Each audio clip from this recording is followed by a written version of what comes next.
बाबासाहेब, एक विचारायचं होतं. अर्थातच तुमची परवानगी असेल तर. परवानगी काय त्यात बिनदिक्कतपणे विचारा. तुम्ही इवल्यात धर्मांतराची घोषणा फार पूर्वी केली होती. त्यानंतर बराचसा कालावधी लोटलाय.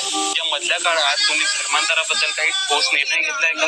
आयुष्यातल्या सगळ्या गोष्टींवर अभ्यास करूनच निर्णय घेण्याचा माझा प्रयत्न असतो. त्यामुळे मागच्या अनेक वर्षात मी सगळ्या धर्मांचा तौलनिक अभ्यास केला. प्रत्येक धर्माचं तत्वज्ञान जवळून अभ्यास करण्याचा प्रयत्न केला. आणि या सगळ्या अभ्यासानंतर मी या निर्णयाप्रत झालोय की अस्पृश्यांनी बौद्ध धर्म स्वीकारल्याशिवाय त्यांना मुक्ती मिळणार नाही. बाबासाहेब, आता हा निर्णय ऐकून आम्हाला फार बरं वाटलं. बुद्धाची शिकवण आपणास पटणार याची मला खात्री होतीच.